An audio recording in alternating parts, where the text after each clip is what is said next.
अस्सलाम वालेकुम, welcome back to my channel cooking mods. मैं हूं मुक़द्दस और आज की जो हमारी रेसिपी है, आज हम बनाने जा रहे हैं बहुत ही मज़ेदार किस्म की राजस्थानी कढ़ाई, जिसको बनाना बेहद आसान है और खाने में बेहद मज़ेदार है। तो आपने वीडियो को स्किप नहीं करना, वीडियो को फुल वॉच करना है। तो राजस्थानी कढ़ाई बनाने के लिए यहाँ पे सबसे पहले हम लेंगे एक खूबसूरत सी कढ़ाई और उसके अंदर हम डालेंगे, यहाँ पे मैंने लिया है देसी घी है ये मेरे पास। इसको सबसे पहले हम करेंगे मेल्ट अच्छे तरीके से। तो जब भी खाना बनाएं सबसे पहले घी को अच्छे तरीके से गर्म करना चाहिए। उससे ये होता है कि फिर जो प्याज होते हैं उनको फ्राई करने में आसानी हो जाती है। अगर ठंडे घी में प्याज डाल दें तो उससे ये होता है कि फिर जो प्याज हैं वो देर से फ्राई होते हैं। तो यहाँ पे हमारा घी हो चुका है गरम। अब हम इसके अंदर डालेंगे, यहाँ पे मैंने लिया है तकरीबन आधा किलो मेरे पास है चिकन। चिकन को अब हमने फ्राई करना है जब तक उसका कलर नहीं चेंज हो जाता। तो अच्छे तरीके से सबसे पहले हमने घी में चिकन को करना है फ्राई, ताकि चिकन पे एक खूबसूरत सा कलर आ जाए।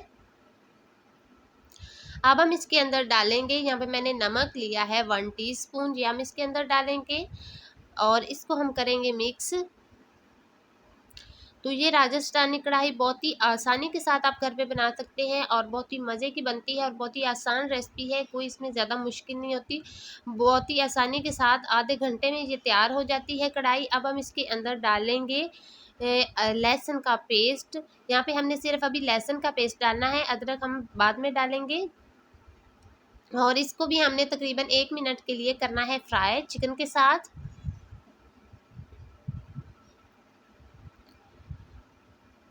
अगर आप मेरे चैनल पे नए हैं तो चैनल को सब्सक्राइब कर दें, बेल आइकन को प्रेस कर दें, ताकि मेरी आने वाली हर वीडियो का नोटिफिकेशन सबसे पहले आप तक पहुंचे। तो यहाँ पे हमारा जो लहसुन है वो भी फ्राई हो चुका है और हमारा जो चिकन है उस पर भी बहुत ही खूबसूरत सा कलर आ चुका है। यहाँ पे आप देख सकते हैं हमारा चिकन बहुत अच्छे तरीके से फ्राई हो गया है। और अब हमने इसके अंदर डालने हैं, हमने ज़्यादा सारे डालने हैं इसके अंदर टमाटर। तो यहाँ पे जो मैंने टमाटर लिए हैं वो मैंने लिए हैं छोटे साइज़ के, जिनको चेरी टमाटर भी कहा जाता है। तो ये छोटे साइज़ के मेरे पास टमाटर हैं। तो हमने टमाटर डालने हैं, इस तरीके से हमने दरमियान में रखेंगे टमाटर इसके। तो ये मैंने यहाँ पे तकरीबन मेरे पास 10 टमाटर हैं छोटे साइज़ के, ये मैंने लिए हैं। अगर आपने बड़े इस्तेमाल करने हैं तो आप इसके अंदर 3 बड़े साइज़ के टमाटर डाल सकते हैं। तो यहाँ पे मेरे पास छोटे 10 है टमाटर हैं, ये मैंने डाले हैं। और अब हमने क्या करना है कि हमने इसको करना है कवर तकरीबन 5 मिनट के लिए। इससे ये होगा कि एक तो हमारा जो चिकन है वो भी अच्छे तरीके से गल जाएगा और दूसरा जो टमाटर है ये भी सॉफ्ट हो जाएंगे। तो अब हम इसको करते हैं तकरीबन 5 मिनट के लिए कवर। तो यहाँ पे 5 मिनट हो गए हैं और यहाँ पे आप देख सकते हैं जो हमारे टमाटर हैं वो बहुत ही अच्छे तरीके से सॉफ्ट हो चुके हैं। अब हमने इनका जो छिलका है वो इस तरीके से रिमूव कर देना है, बहुत ही आसानी के साथ उतर जाएगा। तो यहाँ पे चिकन ने भी पानी छोड़ा, टमाटरों का भी पानी, और जो हमारा चिकन है वो भी तकरीबन गल चुका है, आधा गल चुका है। और अब हमने अच्छे तरीके से इसकी करनी है बुनाई। तो इस तरीके से हमने सारे जो टमाटर हैं इनका हमने छिलका रिमूव कर देना है। बहुत ही आसानी के साथ छिलका इसका रिमूव हो जाता है। और अब हमने अच्छे तरीके से इसकी करनी है भुनाई। तो मैंने इसमें कोई पानी ऐड नहीं किया, ये चिकन और टमाटर का पानी है उसी में ही ये अच्छे तरीके से जो हमारा चिकन है वो गल जाएगा। हमें इसमें पानी ऐड करने की ज़रूरत नहीं है। ये देखें, अब हमने अच्छे तरीके से जो इसमें टमाटर बच के हैं उनको हमने अच्छे तरीके से मैश करना है और इनकी हमने अच्छे तरीके से करनी है भुनाई। तो भुनाई करने के बाद कुछ इस तरह से हमारे चिकन पे कलर आया है। तो यहाँ पे हमारा जो चिकन है वो अच्छे तरीके से भुन चुका है। अब हम बिल्कुल लास्ट में इसमें डालेंगे, यहाँ पे मैंने अदरक स्लाइस किया हुआ लिया है वो इसके अंदर डालेंगे। तो यहाँ पे मैंने अदरक का जो पेस्ट है उसका इस्तेमाल नहीं किया था, यहाँ पे मैंने अदरक स्लाइस में कटा हुआ उसका इस्तेमाल किया, इससे बहुत ही अच्छा फ्लेवर आता है। इसको भी अब हम करेंगे मिक्स।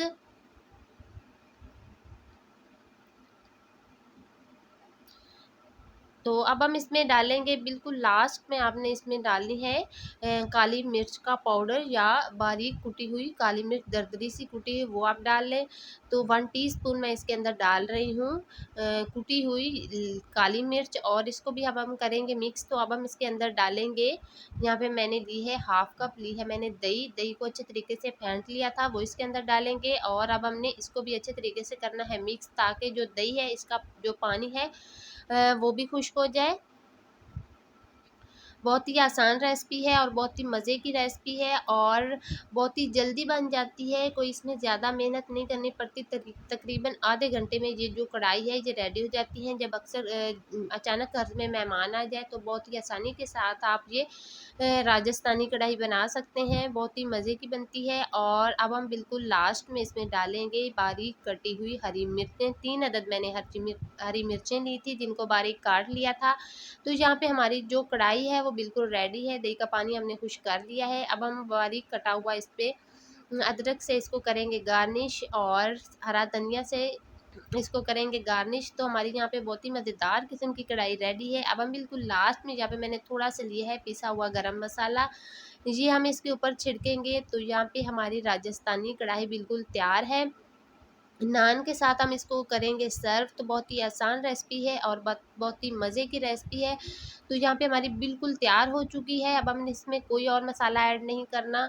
दही डालने के बाद हमने इसको सिर्फ़ और सिर्फ 5 मिनट के लिए पकाना था, और अब हमारी कढ़ाई है रेडी। उम्मीद करती हूँ आपको आज की वीडियो अच्छी लगी होगी। इंशाल्लाह अगली वीडियो में एक नई रेसिपी के साथ मिलेंगे। तब तक के लिए अल्लाह हाफ़िज़।